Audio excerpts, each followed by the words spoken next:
Hello दोस्तों, कैसे हैं आप सभी। उम्मीद करता हूं आप सभी बहुत ही अच्छे होंगे। तो आज के इस वीडियो में हम पढ़ने वाले हैं क्लास 10th रसायन विज्ञान का पहला चैप्टर जो है रासायनिक अभिक्रिया एवं समीकरण का 7 इंपॉर्टेंट बहुविकल्पीय क्वेश्चन जो आपके बोर्ड एग्जाम के लिए वेरी इंपॉर्टेंट है, क्योंकि ये बार बार रिपीटेड किए गए हैं, बार बार ये सभी पूछे गए हैं, तो इसको आपको तैयार करके ही जाना है। इससे पहले मैं बता दूं, यदि आप इस वीडियो को देख रहे हैं सब कुछ अच्छे से साफ साफ दिखाई दे रहा होगा तो बहुत ही अच्छी बात है। यदि नहीं दिखाई दे रहा होगा तो आप अपनी वीडियो की क्वालिटी को बढ़ा लीजिएगा, क्योंकि बहुत ही लो क्वालिटी में आपकी वीडियो तब चल रही होगी। तो आशा करते हैं आप समझ गए होंगे। तो चलिए दोस्तों अपने टॉपिक को शुरू करते हैं। तो यहाँ पे हमने सबसे पहला इस चैप्टर का सबसे पहला इंपॉर्टेंट बहुविकल्पीय क्वेश्चन लिया गया है, जो है जिस अभिक्रिया में ऊष्मा अवशोषित होती है उसे कहा जाता है। यह सबसे पहला इंपॉर्टेंट क्वेश्चन है कि जिस अभिक्रिया में ऊष्मा अवशोषित होती है उसे कहा जाता है। अब क्या कहा जाता है भैया, यहाँ पे ऑप्शन दिया गया है ऊष्मा शोषी अभिक्रिया, वियोजन अभिक्रिया,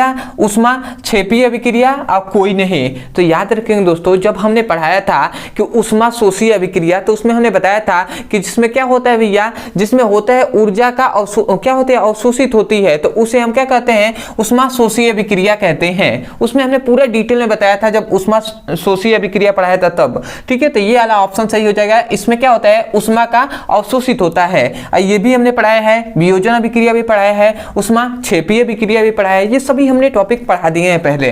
तो आशा करते हैं आप समझ गए होंगे। दूसरा आते हैं इंपॉर्टेंट क्वेश्चन, जो है Na2SO4 plus BaCl2 equal to BaSO4 plus 2NaCl। यहाँ पे ये समीकरण दिया गया है। अब इसमें से पूछा जा रहा है कि ये किस प्रकार की अभिक्रिया है, ये अभिक्रिया किस प्रकार की है। क्या ये वियोजन अभिक्रिया है, क्या ये संयोजी अभिक्रिया है, या द्विविस्थापन अभिक्रिया है, या इनमें से कोई भी अभिक्रिया नहीं है, तो आपको बताना होगा। तो आप ध्यान देंगे तो ये क्या हुआ है कि ये जो Na2SO4 है और BaCl2 है, ये क्या हुआ है, प्लस और माइनस में टूट गए हैं। माने Na2 प्लस में और SO4 माइनस में टूट गया है। इसी प्रकार ये भी प्लस माइनस में टूट गए हैं। अब हम जानते हैं कि प्लस माइनस आपस में आकर्षित होते हैं।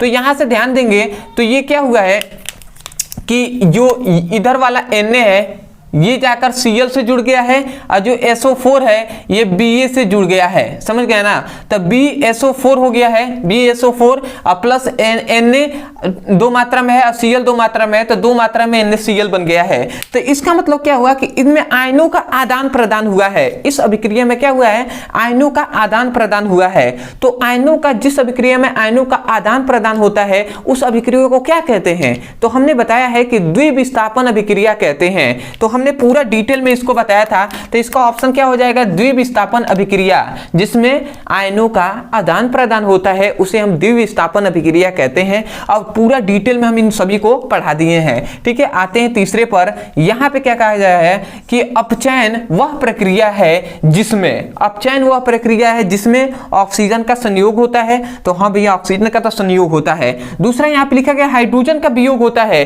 तो बिल्कुल अपचयन जो क्या है, प्रक्रिया है, इसमें ऑक्सीजन का भी संयोग होता है और हाइड्रोजन का भी वियोग होता है। और इलेक्ट्रॉन तो त्यागेंगे ही ना। जब क्या होगा, हाइड्रोजन ऑक्सीजन का संयोग और वियोग होगा तो इसमें क्या होगा, इलेक्ट्रॉन तो त्यागेंगे ही। इसका मतलब तीनों ऑप्शन सही है। अंतिम में देखिए सभी लिखा गया है, तो इसका मतलब चौथा आंसर आपका सही हो जाएगा। मतलब अपचयन में ऑक्सीजन का संयोग होता है, मतलब ऑक्सीजन जुड़ता है, हाइड्रोजन का वियोग होता है, मतलब हाइड्रोजन निकलता है और इलेक्ट्रॉन त्यागता है। ठीक है, तो ये तीनों होते हैं। अगला आता है चौथा। यहां पे ध्यान से समझिएगा क्या लिखा गया है, जब मैग्नीशियम फीता को जलाया जाता है तो उत्पन्न आग की लौ होती है। मतलब यहाँ पे क्या कहा गया कि जब मैग्नीशियम कोई फीता है, इसको जब जलाया जाएगा तो जो आग उत्पन्न होगी उसका लौ कैसा होगा। ठीक है, तो ये आपको बताना है, क्या वो पीले रंग का होगा, क्या वो नीले रंग का, या चमकीले उजला रंग का होगा, या लाल रंग का। तो याद रखें भैया, जब मैग्नीशियम फीता को जलाया जाता है तो उसकी जो लौ होती है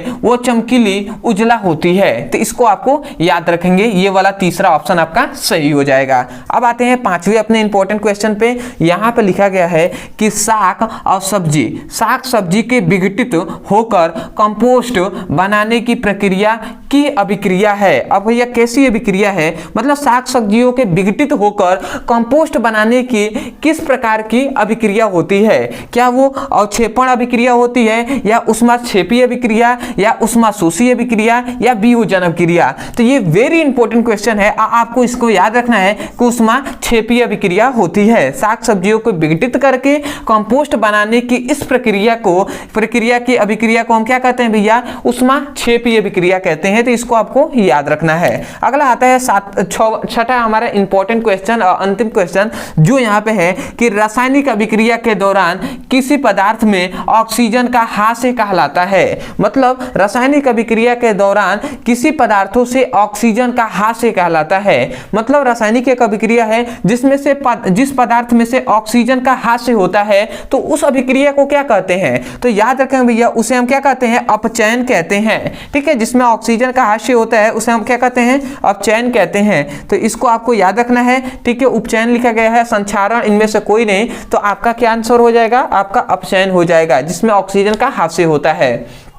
तो आशा करते हैं कि ये जो 6 इंपॉर्टेंट आपके बहुविकल्पीय क्वेश्चन थे इसको आपको तैयार रखना है। ठीक है, अगले मैं बताने से पहले बता दूं कि भैया मैंने आपको कहा था 7 इंपॉर्टेंट क्वेश्चन, एक हमने जगह ना होने के कारण थोड़ा सा नहीं लिखा है, परंतु आपको याद रखना है। वो अभी जैसे कि वो क्या था कि इसी प्रकार का आपका एक रिएक्शन दे दिया जाएगा और उसमें भी आपको जैसे कि मान लेते हैं जिसमें ऑक्सीजन का संयोग हो रहा है उसकी अभिक्रिया दे दिया गया और आपसे पूछा जाएगा कि इस अभिक्रिया में ये कौन सी अभिक्रिया है। ठीक है, तो आपको बताना होगा कि वो कैसे, तो इस प्रकार की एक अभिक्रिया थी, तो वो भी आपको कोई जरूरी नहीं है। ठीक है, कि मतलब ऐसे आपको समझना चाहिए कि हाँ इस प्रकार से क्वेश्चन पूछा जा सकता है, इसी क्वेश्चन को शायद आपसे घुमाकर भी पूछा जा सकता है।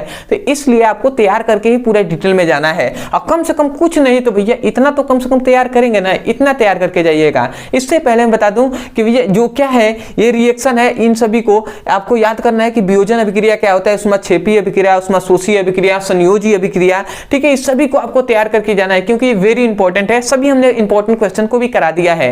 यदि आप सभी इंपॉर्टेंट क्वेश्चन को पढ़ना चाहते हैं, चाहे क्लास 10th का हो, फिजिक्स और केमिस्ट्री का हो, तो आप या तो आप हमारे चैनल के प्लेलिस्ट में चले जाइए या आपके सुविधा के लिए यहाँ पे एक नंबर दिया जा रहा होगा, ये व्हाट्सएप नंबर है। इस नंबर पर केवल आप व्हाट्सएप करके अब मैसेज द्वारा आप लिंक प्राप्त कर सकते हैं। वहां पर केवल आपको लिखना है class 10th physics chemistry all important topic link. तो आपको फिजिक्स और केमिस्ट्री के 2 लिंक दिया जाएगा, उस लिंक पे आप क्लिक करके आप चैप्टर वाइज सीक्वेंस में सभी इंपॉर्टेंट क्वेश्चन को पढ़ सकते हैं। पहले तो आपको बताया जाएगा कि कौन इंपॉर्टेंट क्वेश्चन है। ठीक है, और उसके बाद उसके जस्ट नीचे आपको सभी वीडियो का लिंक मिलेगा, वहां से उसकी पढ़ाई कर सकते हैं। तो आशा करते हैं आप समझ गए होंगे। अदरवाइज यदि आप हमारे चैनल पर नए होंगे तो जरूर चैनल को सब्सक्राइब कर दीजिएगा, क्योंकि आपको जो भी इंपॉर्टेंट क्वेश्चन कराए जाएंगे वो सबसे पहले आपके पास पहुंचेंगे और थोड़ी बहुत सपोर्ट भी हो जाएगी। ये तो बात आप जानते ही हैं। तो चलिए दोस्तों, आज के लिए इतना ही, मिलते हैं एक नए टॉपिक के साथ। तब तक के लिए धन्यवाद। जय हिंद, जय भारत।